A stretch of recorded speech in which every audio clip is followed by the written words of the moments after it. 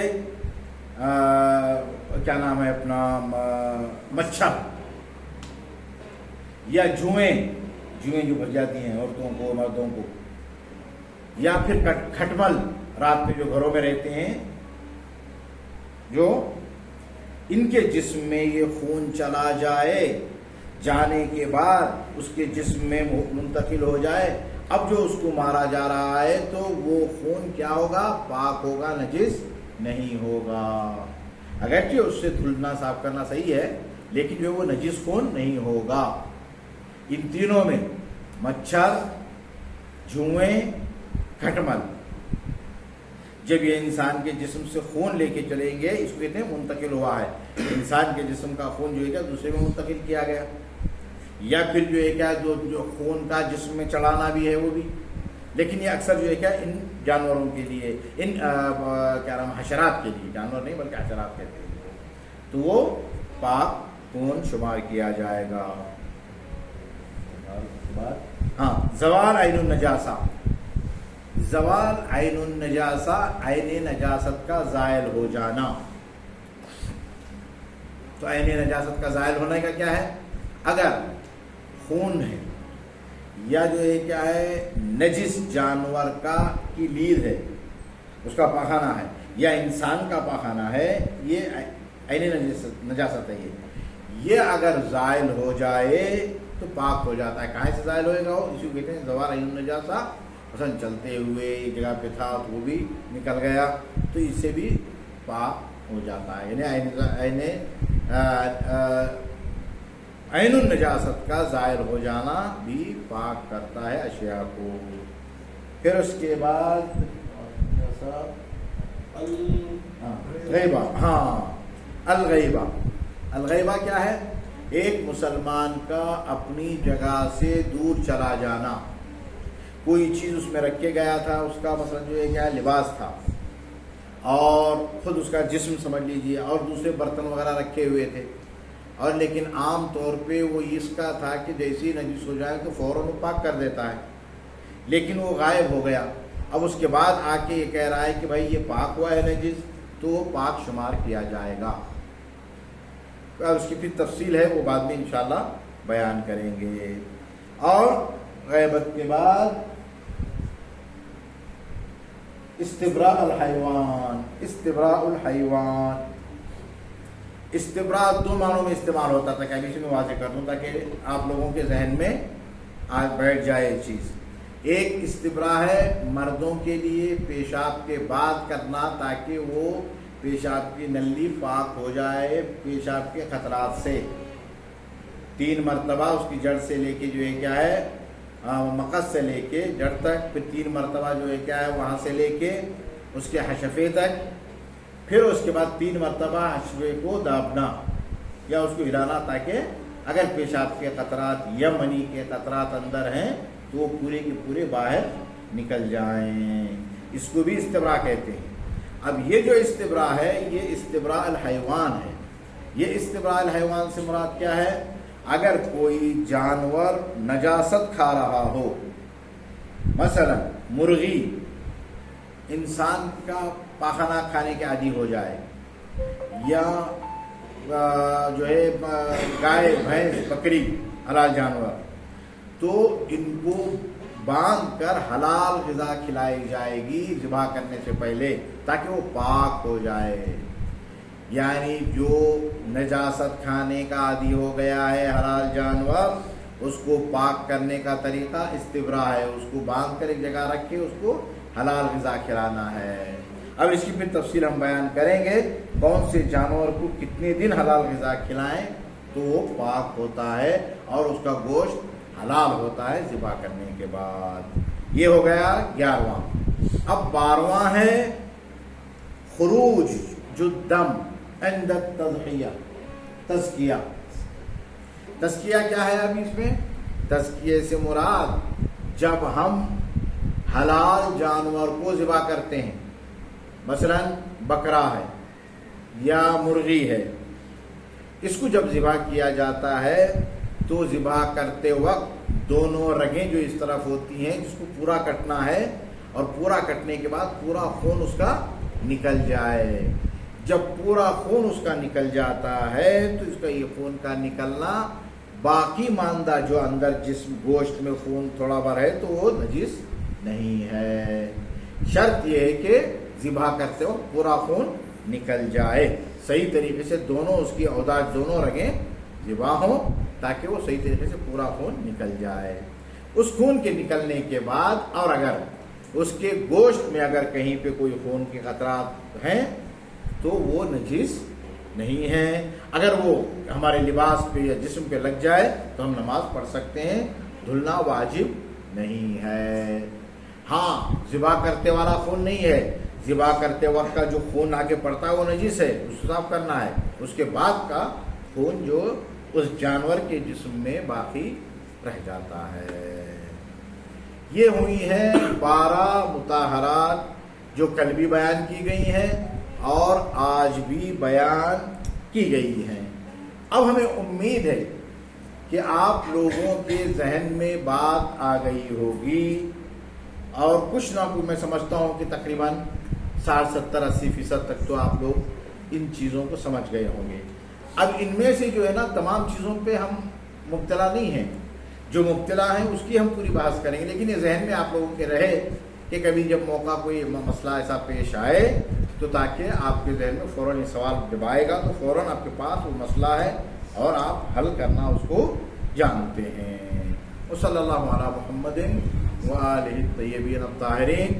ہم دعا کرتے ہیں بارگاہ رب العزت میں کہ باری الہ ہماری توفیقات میں، نیک توفیقات میں مزید اضافہ فرما اور ہمیں علوم محمد وآل محمد علیہ السلام کی روشنی سے زیادہ مستفید ہونے کی توفیق عنایت فرما اور ان کے علوم کے خزانوں سے زیادہ ان خزانوں سے حاصل کرنے کی توفیق عنایت فرما. اور دنیا میں جہاں جہاں نوجوانان اسلام کی حفاظت میں جنگ کر رہے ہیں ان کو فتح و نصرت و کامیابی، کفار کو شکست اور مقامات مقدسہ کا حفاظت کرنے والوں کی نصرت، فتح و کامیابی اور کامرانی، حزب اللہ، انصار اللہ اور حشد شعبی کو خداوند عالم دن دگنے رات چگنے ترقی عنایت فرما.